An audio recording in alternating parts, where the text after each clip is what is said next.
Welcome to స్వతంత్ర. నేను విజయ్. ముందు హెడ్లైన్స్ చూద్దాం. విశాఖ స్టీల్ ప్లాంట్పై కేంద్రం క్లారిటీ. ప్లాంట్ అమ్మకానికి ఈఓఐ ఇవ్వలేదన్న మోదీ సర్కార్.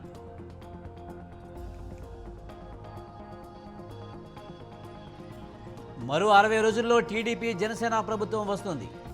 జగన్ బట్టలను నొక్కి వేల కోట్లు దోచేశారన్న చంద్రబాబు.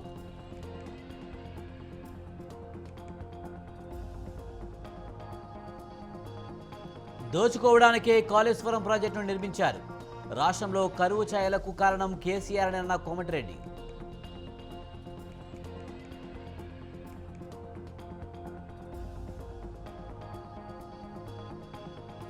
ఏపీని అన్యాయంగా విభజించారు. తెలంగాణలో కాంగ్రెస్ ప్రభుత్వం కూలుతుందన్న విజయసాయి.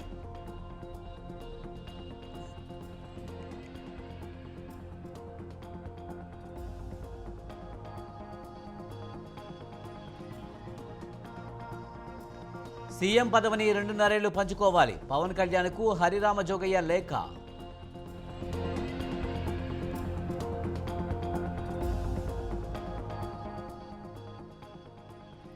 మూడోసారి మేమే గెలుస్తాం. ఎన్డీఏకు 400 సీట్లు వస్తాయన్న ప్రధాని మోదీ.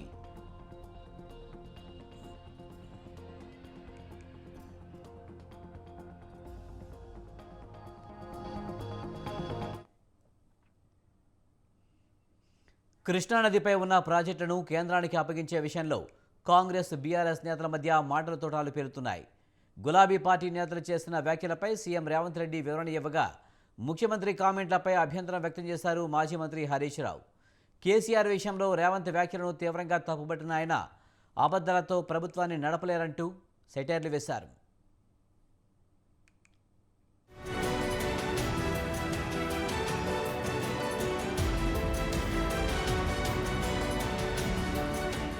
కృష్ణానదిపై ఉన్న ప్రాజెక్టును కేంద్రం ఆధ్వర్యంలో ఉన్న కేఆర్ఎంబీకి అప్పగించే విషయంలో మాటల తోటాలు పేరుతున్నాయి. మీరు ఒకటంటే మేము మరో 2 అంటామన్నట్లుగా పరిస్థితి తయారైందన్న అభిప్రాయం వ్యక్తమవుతుంది.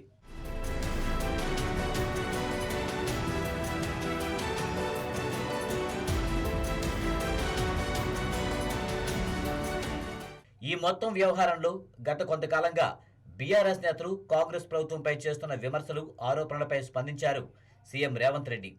ఈ అంశంలో మాజీ మంత్రులు కేటీఆర్, హరీష్ రావు అసత్యాలు ప్రచారం చేస్తున్నారని ఆరోపించారాయన.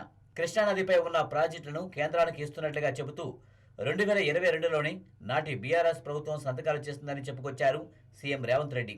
27/5/2022 నాడు కేంద్ర ప్రభుత్వము నిర్వహించిన కేఆర్ఎంబి మీటింగ్లో తెలంగాణ రాష్ట్ర ప్రభుత్వం స్పష్టంగా ఈ ప్రాజెక్టులను హ్యాండ్ ఓవర్ చేస్తామని చెప్పి స్పష్టంగా ఒప్పందం చేసుకొని ఆ మీటింగ్లో ఒప్పుకొని వచ్చిండ్రు. 15 ప్రాజెక్టులను మేము ఏమాత్రం అభ్యంతరం లేకుండా కృష్ణానది మీద ఉన్న ప్రాజెక్టులను అన్నిటిని కూడా మేము హ్యాండ్ ఓవర్ చేస్తామని చెప్పి ఒప్పందాల మీద సంతకాలు పెట్టిన మీటింగ్ మినిట్స్ 2023లో కూడా మళ్ళీ ఆనాటి తెలంగాణ ప్రభుత్వం చంద్రశేఖరరావు ముఖ్యమంత్రిగానే కాదు, సాగునీటి పారుదల శాఖ మంత్రిగా 2019 తర్వాత చంద్రశేఖరరావే ఉన్నాడు. చంద్రశేఖరరావు గారే స్వయంగా ఆయన నేతృత్వంలో ఉన్న శాఖ 19/5/2023 నాడు 17వ కృష్ణా రివర్ మేనేజ్మెంట్ బోర్డు మీటింగ్లో స్పష్టంగా ఈ ప్రాజెక్టులను కేంద్ర ప్రభుత్వానికి హ్యాండ్ ఓవర్ చేస్తున్నామని వాళ్ళు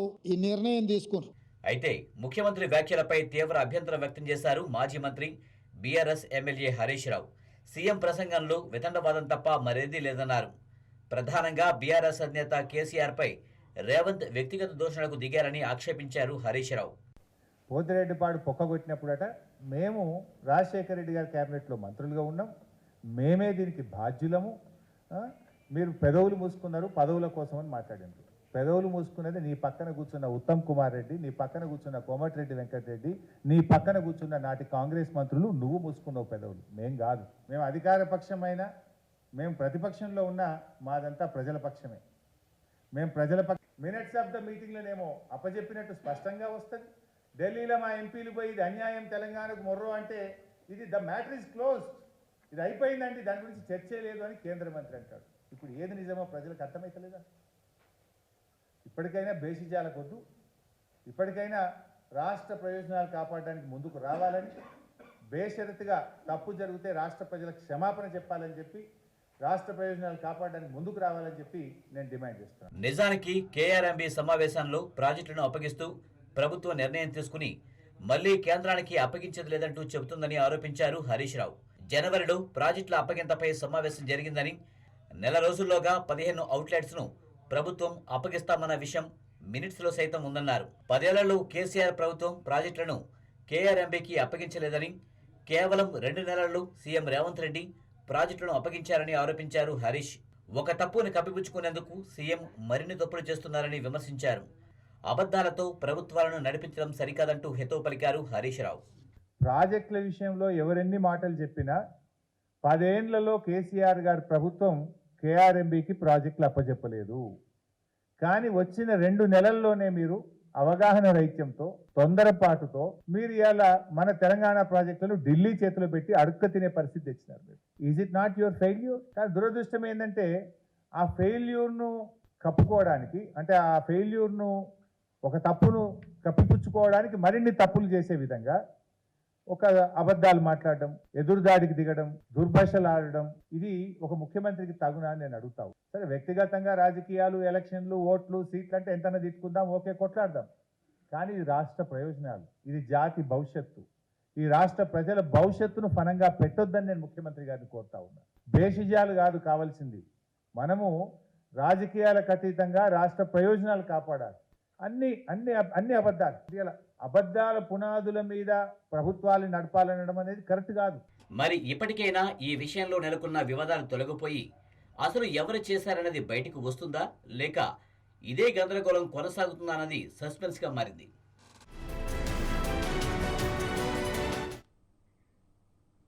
కాంగ్రెస్ నేతలకు అహంకారం పెరిగిందని మాజీ మంత్రి జగదీష్ రెడ్డి అన్నారు.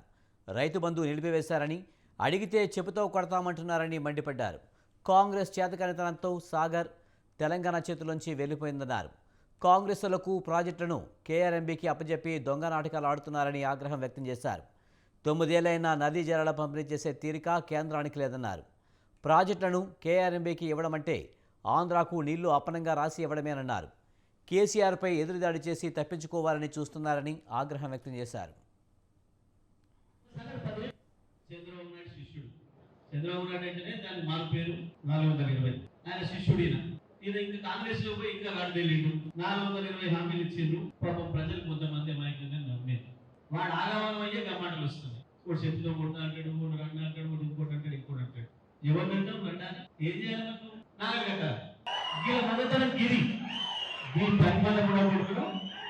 కేసీఆర్ గురించి మాట్లాడుతున్నారు. చేతగాని రండాలు మీరు ఎందుకు పోతుందిరా నాగార్జున సాగర్ వాళ్ళ చేతికి?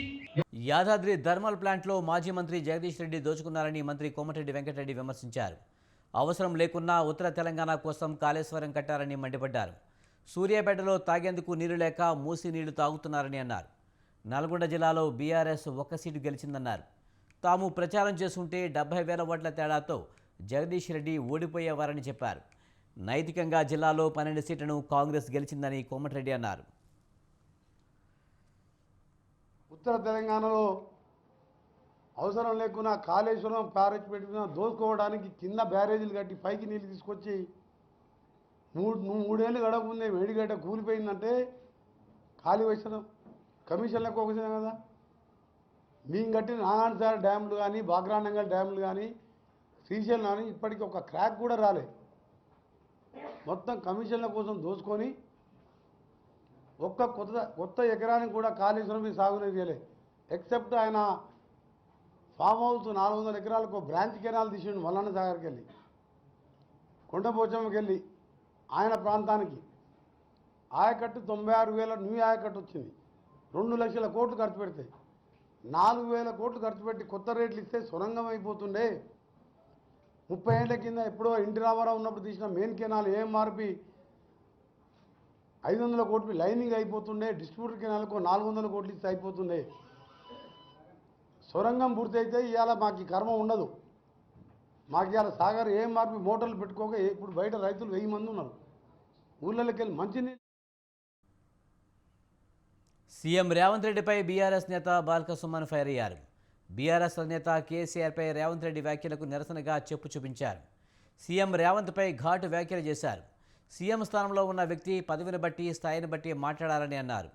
రైతు బంధు డబ్బులు అడిగితే కాంగ్రెస్ మంత్రులు రైతులను చెప్పుతో కొడతామంటున్నారని ఆగ్రహం వ్యక్తం చేశారు.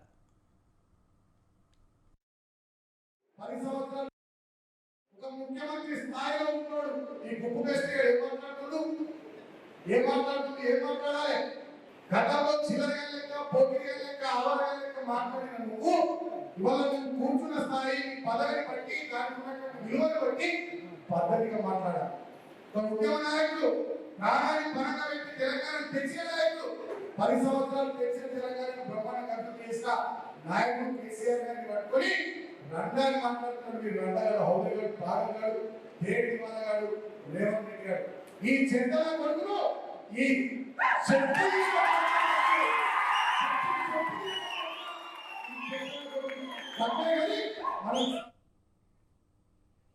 సీఎం రేవంత్ రెడ్డిపై బీఆర్ఎస్ నేతలు చేస్తున్న వ్యాఖ్యల్ని తాము తీవ్రంగా ఖండిస్తున్నామని చెన్నూరు ఎమ్మెల్యే వివేక్ అన్నారు. ప్రజలు తిరస్కరించిన బీఆర్ఎస్ నాయకులకు బుద్ధి రావడం లేదని మండిపడ్డారు. బాల్క సుమన్ని ప్రజలు ఓడించారని చెప్పారు. ప్రజలకు సర్వీస్ చేయవలసిన సుమన్ అహంకారంతో వెర్రవీగడం వల్లే ఓడిపోయారని విమర్శించారు.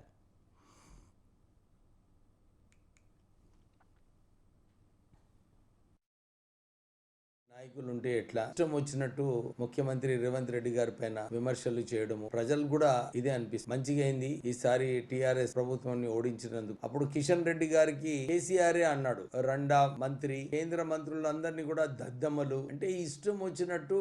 అప్పుడు కేంద్ర మంత్రుల పైన, ఇప్పుడు కాంగ్రెస్ నాయకుల పైన, ముఖ్యమంత్రి పైన ఇలాంటి వ్యాఖ్యలు చేస్తుంటే నిజంగానే టీఆర్ఎస్ లో ఎంత ఫ్రస్ట్రేషన్ ఉందో కనబడుతుంది. అధికారంలో ఉన్నప్పుడు అహంకారంతో ప్రవర్తిస్తూ అప్పుడు కూడా ఇవే వ్యాఖ్యలు, వీన్ని తిట్టుడు, వాన్ని తిట్టుడు. ప్రభుత్వంలో ఉన్నప్పటికీ కూడా మీ తిట్టులన్నీ కూడా ప్రజలందరూ కూడా విని మీకు సరైన గుణపాఠం అప్పుడు నేర్పించినారు. అరే రాజకీయాలలో ఇలాంటి నాయకులు ఉంటే ఎట్లా?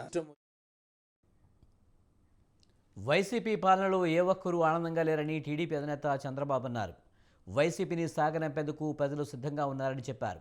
ఏలూరు జిల్లా చింతలపూడిలో రా కదిలేరా బహిరంగ సభలో చంద్రబాబు మాట్లాడారు. వైసీపీ నేతలు లక్షల కోట్లు దోపిడీ చేశారని ఆరోపించారు.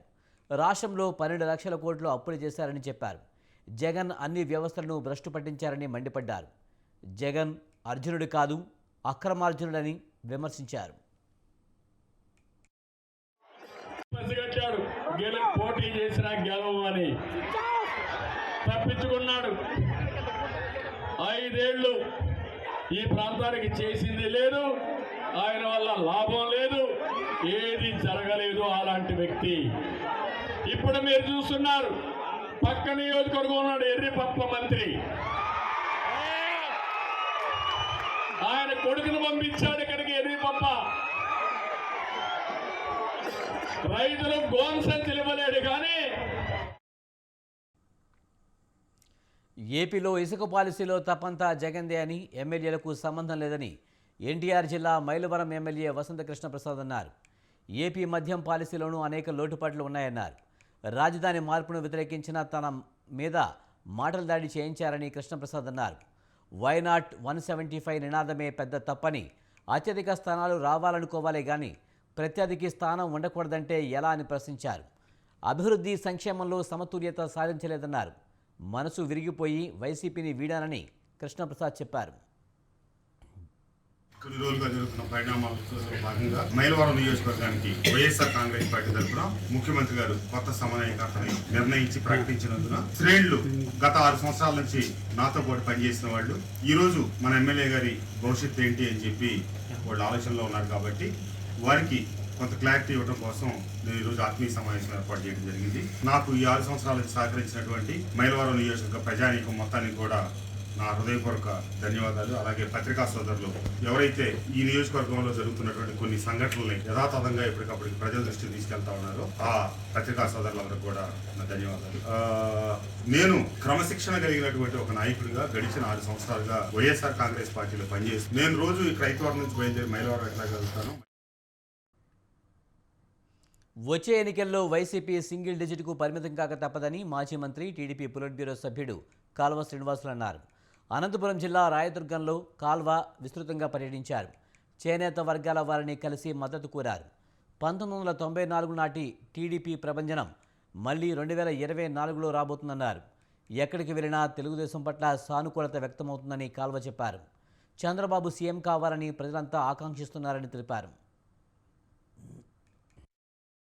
కూటమి అధికారంలోకి రావాలని ప్రజలు బలంగా ఆకాంక్షిస్తున్న సందర్భంలో మేము ఎక్కడికి వెళ్ళినా సానుకూలమైన వాతావరణం కల్పిస్తుంది. ఎవరిని కదిపినా సారి సైకిల్ రావాలా, చంద్రబాబు గారు ముఖ్యమంత్రి కావాలా, ఈ రాష్ట్రం బాగుపడాలనే కోరుకుంటా ఉన్నారు. పాజిటివ్ గా పరిస్థితి ఉంది. అనేక దశాబ్దాలుగా నేను రాజకీయాలను నిశితంగా గమనిస్తూ ఉంటున్నా. అయితే ఇంత సానుకూలమైన వాతావరణం ఇంతకు ముందెన్నడూ చూసి ఎరగలేదు. 94లో తెలుగుదేశం ప్రభంజనం ఉమ్మడి ఆంధ్రప్రదేశ్ రాష్ట్రంలో సృష్టించింది. అట్లాంటి వాతావరణం మళ్ళా 2024 ఎన్నికల సందర్భంగా మనకు కనిపిస్తూ ఉంది. ఈసారి వైసీపీ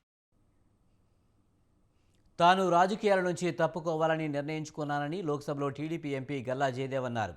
తనకు ఎంపీగా అవకాశం కల్పించిన టీడీపీ అధినేత చంద్రబాబుకు కృతజ్ఞతగా ఉంటానని చెప్పారు. తనను పార్లమెంటుకు పంపిన గుంటూరు ప్రజలకు రుణపడి ఉంటానని అన్నారు. సభలో ఎందరో పెద్దలు తనకు మార్గదర్శకంగా నిలిచారని చెప్పారు. ప్రధాని మోదీ ఎంతో విజన్ ఉన్న నాయకుడిని జయదేవ్ ప్రశంసించారు. 10 ఏళ్ల మోదీ పాలనలో భారత్ ఎంతో పురోగమించిందని అన్నారు. అయోధ్య రామాలయాన్ని కట్టించి భారతీయుల శతాబ్దాల కలను మోదీ నిజం చేశారని చెప్పారు. ప్రజాస్వామ్య ప్రక్రియలో వ్యాపారులది కూడా కీలక పాత్ర అని గల్లా అన్నారు. ఎంతోమంది వ్యాపారవేత్తలు చట్టసభలకు ఎన్నికవుతున్నారని తెలిపారు. వ్యాపారవేత్తలపై రాజకీయ కక్షలు సరికాదని, వారిపై రాజకీయ వేధింపులను నివారించాలని కోరారు. దేశం, రాష్ట్రం అభివృద్ధిలో తన వంతు పాత్రను పోషిస్తూనే ఉంటారని చెప్పారు. రాముడు 14 ఏళ్లు వనవాసం చేసినట్లు తాను కూడా రాజకీయాల్లో విరామం తీసుకుంటున్నానని తెలిపారు. కొన్నాళ్ల తర్వాత మళ్లీ రాజకీయాల్లోకి వస్తానని గల్లా జయదేవ్ స్పష్టం చేశారు.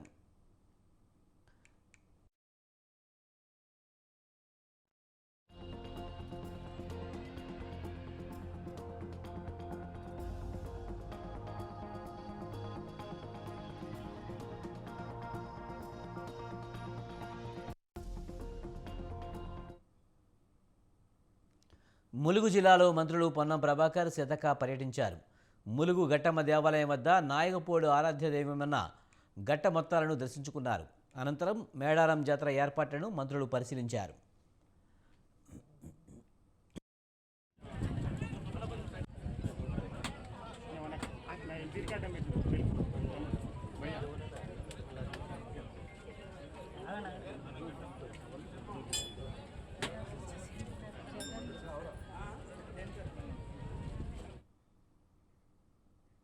మాజీ మంత్రి వైఎస్ వివేక హత్య కేసులో నిందితుడిగా ఉన్న ఎంపీ అవినాష్ రెడ్డి బెయిల్ రద్దు చేయాలని కోరుతూ వైఎస్ సునీత వేసిన పిటిషన్పై సుప్రీంకోర్టులో విచారణ జరిగింది.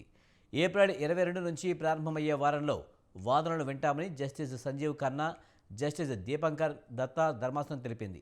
ఏప్రిల్ 22 లోపు వాదనలు వినడం కుదరదని చెప్పింది. ఆలోగా కేసు డైరీ వివరాలను తమ ముందుంచాలని సిబిఐని ఆదేశించింది. కేసు డైరీ మొత్తాన్ని డిజిటలైజ్ చేయాలని ఆదేశాలు జారీ చేసింది.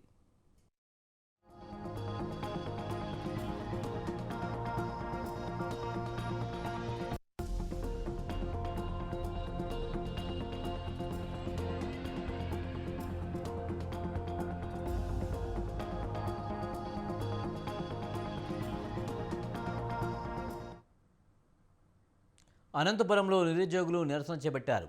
ప్రభుత్వం జాబ్ క్యాలెండర్ పేరుతో మోసం చేస్తుందంటూ డీవైఎఫ్ఐ ఆధ్వర్యంలో కలెక్టరేట్ వద్ద నిరసన చేపట్టారు. కలెక్టరేట్ ఎదుట ఎండలో కుర్చీలు వేసుకుని చదువుకుంటూ నిరసన తెలియజేశారు. గత కొన్నేళ్లుగా ఉద్యోగాలు వస్తాయన్న ఆశతో ఉన్నత చదువులు చదివిన తమను ఈ ప్రభుత్వాలు తీవ్రంగా మోసం చేస్తున్నాయని ఆగ్రహం వ్యక్తం చేశారు. సీఎం జగన్ ఎన్నికలకు ముందు ప్రత్యేక జాబ్ క్యాలెండర్ అని మోసం చేశారన్నారు. ఎన్నికల్లో పోరాడడానికి తాను సిద్ధంగా అంటున్న జగన్ని ఇంటికి పంపించేందుకు తాము కూడా సిద్ధంగా ఉన్నామని నిరుద్యోగులు స్పష్టం చేశారు.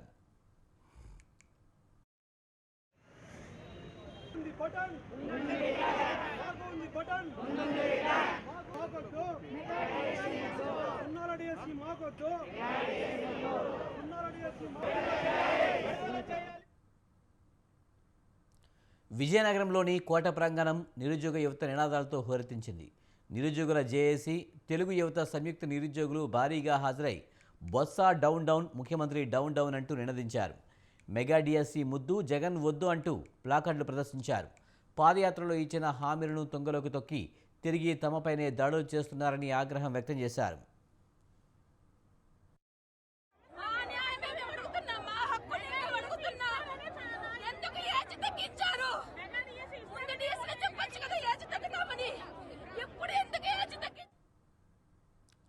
రంగారెడ్డి జిల్లా షాద్నగర్లో దారుణం చోటు చేసుకుంది.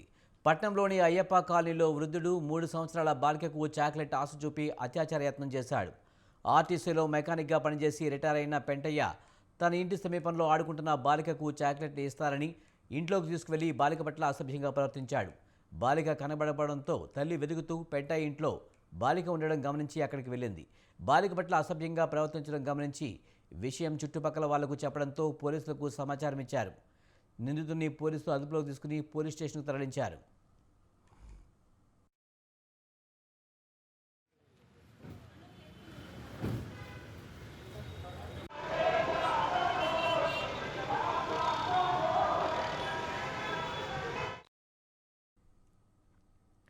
ఎన్నికలను ఎదుర్కొనే ధైర్యాన్ని విపక్ష సభ్యులు కోల్పోయారని ప్రధాని మోదీ అన్నారు. కుటుంబ పాలనపై సీరియస్ అయ్యారు.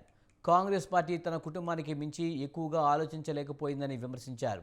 రాష్ట్రపతి ప్రసంగానికి ధన్యవాద తీర్మానం సందర్భంగా లోక్సభలో ప్రధాని మోదీ మాట్లాడారు. దేశం సాధించిన ప్రగతిని రాష్ట్రపతి ముర్ము తన ప్రసంగంలో వినిపించారని చెప్పారు.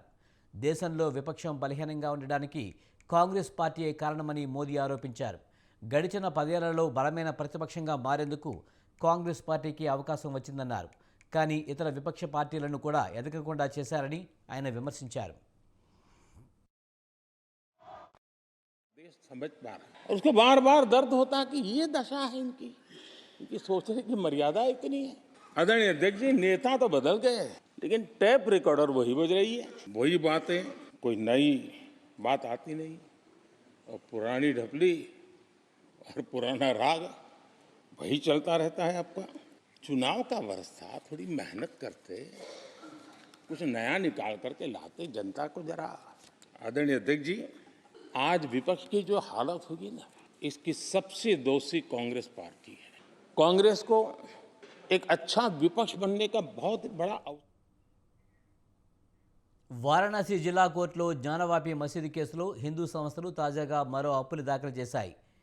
ప్రాంగణంలో ఇతర అన్ని బేస్మెంట్లపైన తాజాగా ఆర్కలాజికల్ సర్వే ఆఫ్ ఇండియాతో సర్వే జరిపించాలని అప్పీలులో కోరారు.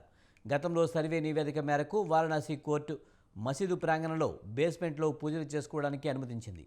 దీంతో మూసుకుపోయిన ప్రవేశ ద్వారం శిథిలాలను తొలగించిన తర్వాత ఆర్కియాలజికల్ సర్వే ఆఫ్ ఇండియాతో సర్వే చేయించాలని దరఖాస్తులో పేర్కొన్నారు.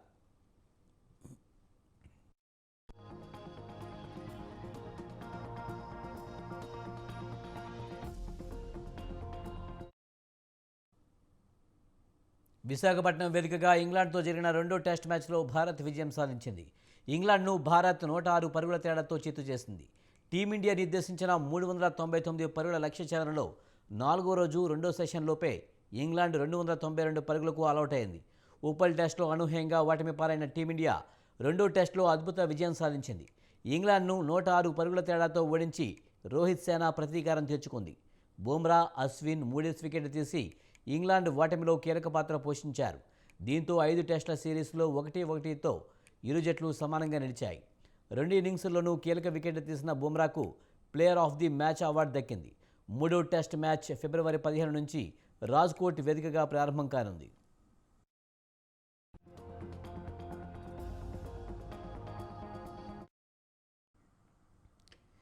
ఇవి బులెటిన్ విశేషాలు. చూస్తూనే ఉండండి స్వతంత్ర.